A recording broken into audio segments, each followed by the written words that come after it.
Welcome to the Lou Levison Sunday set, coming to you live from Klamath Falls, Oregon, USA. I'm Lou Levison. And thanks for joining me during this pandemic. I'm trying to do some songs to shelter in place by each Sunday. We're going to try to do some maybe lighter ones, mostly today. First one was Women's History Month songs, and then some love songs, because we're all depending on each other a lot during these times, and maybe we'll try a little humor. I don't know if this is funny or not, but like my day job is I'm an engineer, like research and development, and I've been working at home, working on a computer at home. But I go into the office and the shops and stuff a couple times a week for various reasons, but I try to go at night or on the weekend when no one's there. And so I had to go this morning. I rode my bike over, and we're in Klamath Falls, so it's still a little nippy, even though it's sunny. We're at 4,000 feet here. So I wear this, I call it a baklava, but I think it's really called a balaclava or something like that.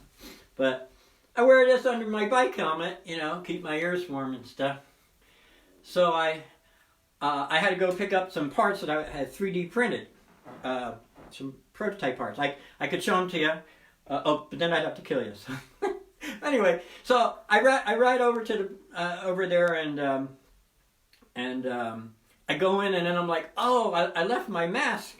I left my mask here, for this music thing. And then it dawned on me, duh, I'm wearing this. I could just use that. So don't do what I did. Don't go out without things that you really should have. You need to be prepared. Try to stay home, obviously, but if you do go out, you need to be prepared. So here is my mask. I'm gonna put this on. This is what I should have done. And then this is very important. You know what this is. We may have to end up using these for barter at some point. I don't know. But you got to get a hat like this, and then put that on, and it's hidden. If someone were to see that on the front seat of your car, they might break the window. But here it's hidden. So after the last presidential election, I noticed a lot of people were kind of freaked out. Some people that didn't vote for Mr. Trump, they were amazed and in shock. And some people that did the same thing, they were like, I didn't want to vote for Hillary, but I didn't think he was going to really win. So a lot of people were kind of in shock. And so I wrote this song. It's called Stranger Things Have Never Happened, but it's still pretty relevant right now. And let me play it for you.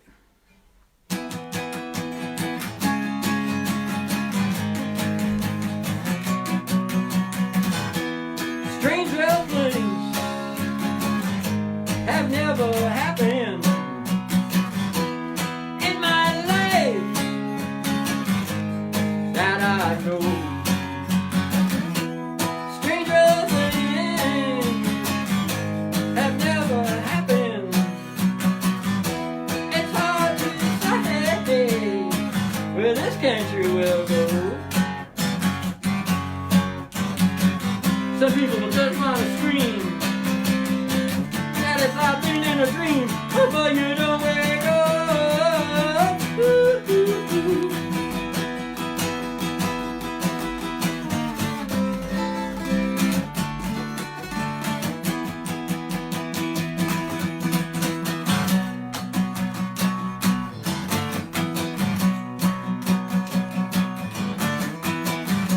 I used to think TV mimic real life, but now it appears real life mimics TV. Real life mimics TV.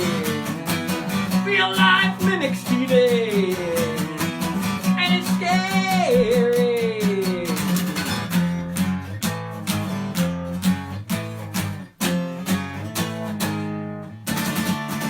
Well, I just cannot believe it. Can this really be happening?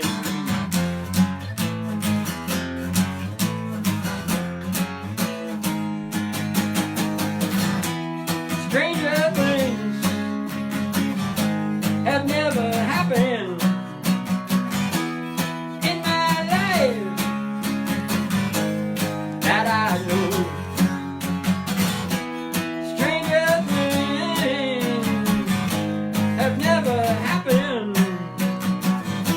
It's hard to say where this country will go. Some people just want to scream, and it's like being in a dream, but you don't wake up.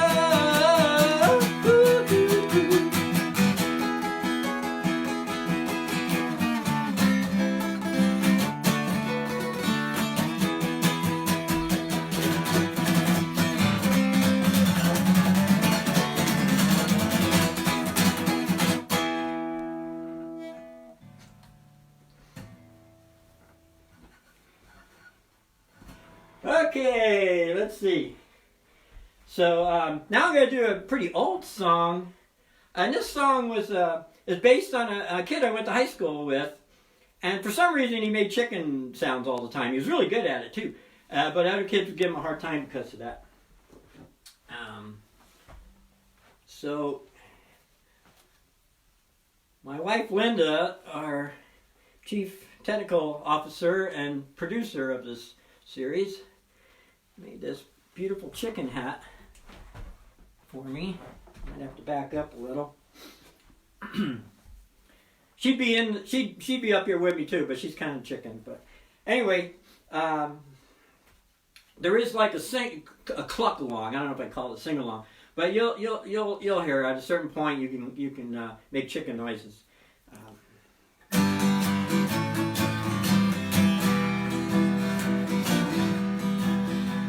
Now Aaron Small was not a bad kid, but there was one peculiar thing that he did. He liked to make chicken sounds all day long, and for some reason other people felt that this was wrong. Now, you've got to be brave to be a chicken. You've got to be prepared to take all living cause for the kids will be picking on you. You've got to be brave. Of the old chicken.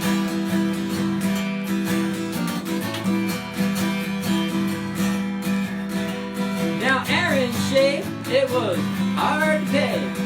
Some described it as being like an egg, and some very mean kids had a very rude dance.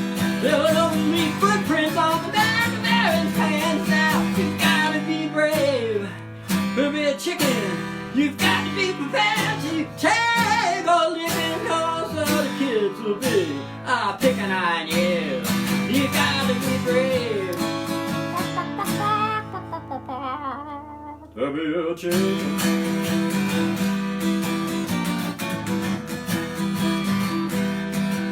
Now I think Aaron could be a hero for our times because he dared to be different, and that was his only crime. And those of you that kicked him in the butt went on to sit in gas lines, doing our blood, consume our marvelous mainstream media smut, and conform as you pass through society's gut. Look at your life and see perhaps you were the nut. You gotta be brave, be a chicken. You've got to be prepared to take a licking cause all the kids will be picking on you. You've got to be brave. A little more brave, come on. Tell me you're a chicken.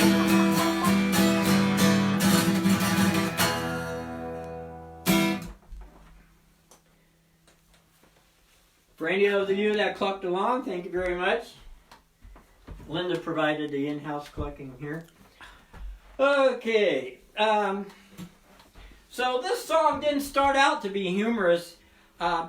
I've been a pilot for over 40 years. I'm really into aviation stuff, and at some point a couple years ago, I was just randomly researching the F-89 Scorpion, which was a lousy jet, and I came across in this article mentioned that it was involved in the Battle of Palmdale, and I was like, what the heck is that? So I wrote a song about it, and the true life occurrence was so bizarre that it's actually kind of funny. This hat, by the way, is an old Army Air Force B-2 hat, and that's the kind my dad wore in the 8th Air Force during the war. Okay, this song takes place a little after that, though.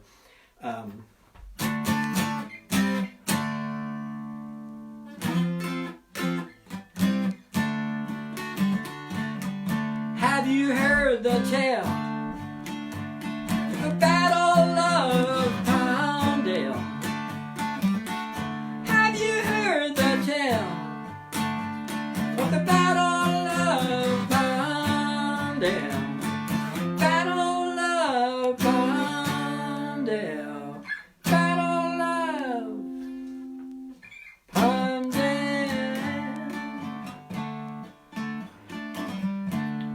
Back in 1956, our Navy was working on some new weapon tricks.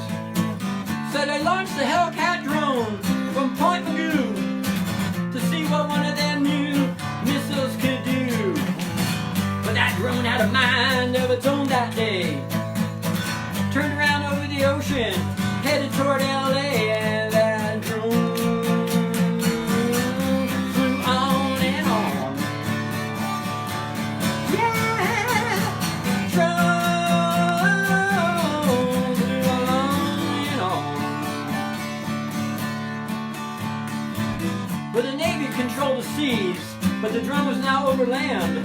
So the Navy called the Air Force, asked for a helping hand.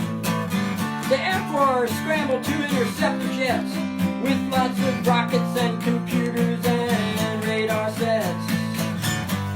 But 208 rockets failed to bring the drone down because the 208 rockets missed, fell to the ground while that drone flew on and on.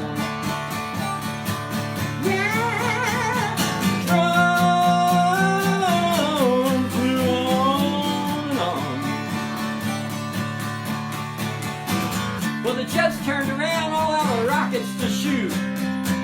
But the need to destroy the drone soon became moot. Because that old Hellcat just ran out of gas and circled on down. Took out some power lines, scattered across the ground. But those 208 rockets fell on Palmdale and Santa Clarita Valley. Burned 1,000 acres in the final tally. Blew up a truck, went through the house of someone's aunt, ignited an oil sump next to an explosives plant. It took 500 firefighters to put out the blaze. Probably wasn't one of the Air Force's favorite days when that Navy drone flew on and on.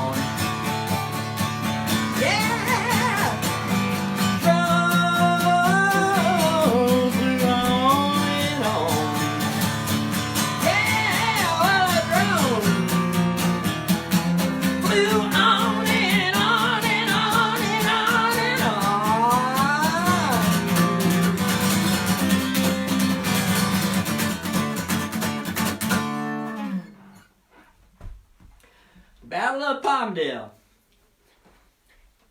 Now, today when people think of drones, a lot of young people might think of these little things you buy for $99 at Walmart or something. But after World War II, we had lots of surplus airplanes, so they took airplanes and just put a little remote control in it. So this was an actual Hellcat fighter from World War II.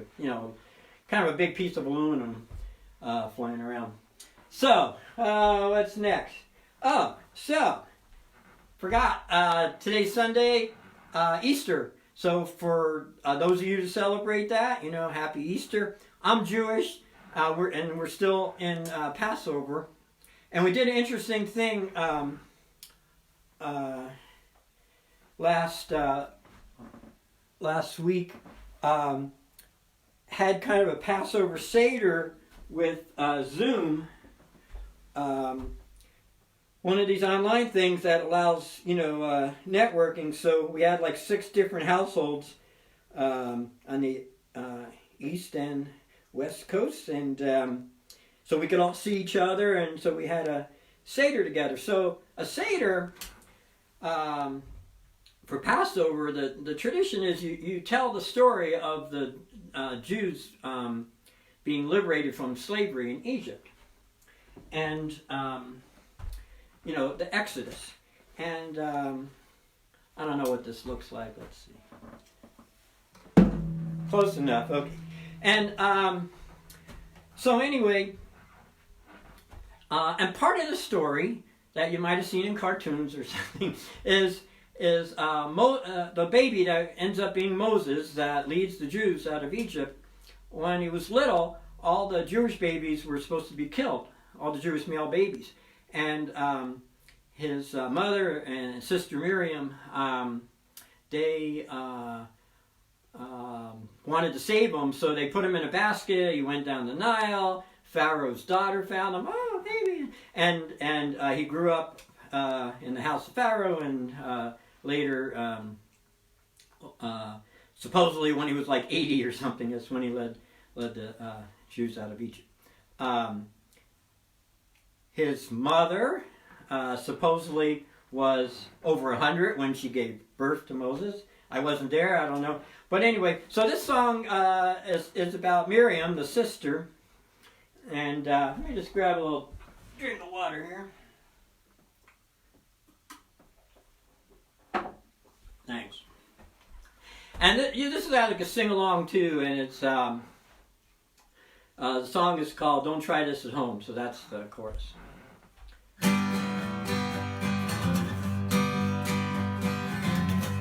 Miriam had a very old mother. Miriam had a very young brother. Pharaoh wanted to smother her brother, but her mother had a plan. Miriam's mother got a basket she hoped would float. Put a baby Moses in that little boat.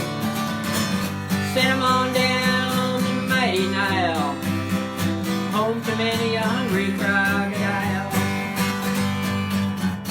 Don't try this at home. Don't try this at home. Don't try this at home. Oh, don't try this at home.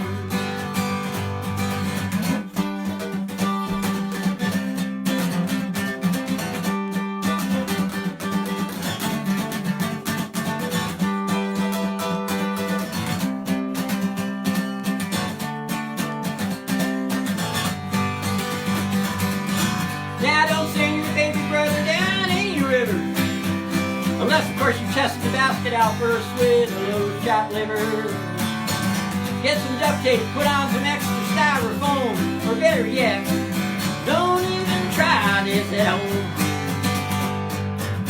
Don't try this at home. Don't try this at home.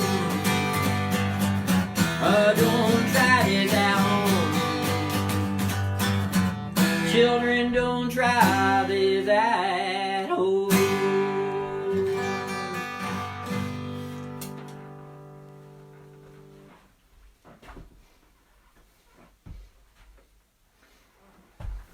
I hope I didn't offend any of my conservative Jewish friends or Hasidics or anything. Okay, so this last song I wrote when I lived in Cave Junction, and it's about how like people move up from the city because they want to get out of the city and get out in the country, but then they bring all the problems of the city with them a lot of times, and, at least for a while. So this song's called "Don't Take the Country Out of Country."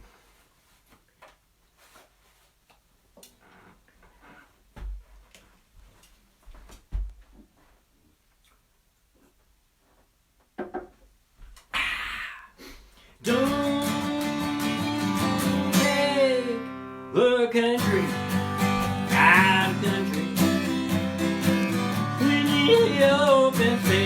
don't let the country out of country. Country's about the people, but it's also about the place. You wear a cowboy hat, drive a great big pickup truck.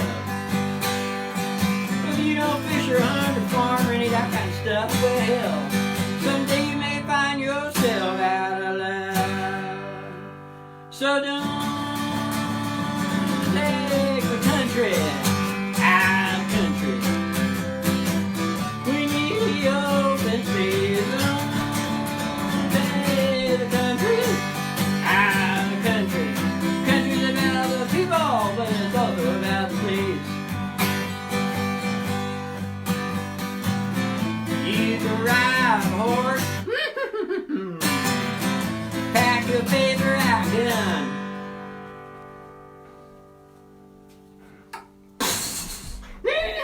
Whoa, whoa, whoa, no. If you don't have a pretty trail to roam, well, it ain't gonna be half as much fun. So don't take the country out of country. We need the open space. So don't take the country out of country. Country's about the people, but it's also about the place. You can sing with twang, yang, yang, yang. Put on a whole country trip. But if you do not have a clean creek, well, it's going to be hard skinny dip. So don't take the country out of country. We need the open space. Don't take the country out of country. Country's about the people. It's about their heartaches. It's about young and old falling in love with their cars. It's about cowboys hanging out in bars. It's about cowgirls under the stars. It's about long, lean Texas French cats. Meow! It's about long, lean Texas freight trains. It's about long, lonely freight trains heading north. It's about driving a great big 18-wheeler truck with a train horn on top. It's about, I don't know, a dozen or so polite country ways of saying that word that rhymes with trucks. Shucks. Don't take the country out of country. We need open space. And don't take the country out of country. Country's about the people, but it's also about the place. Yeah.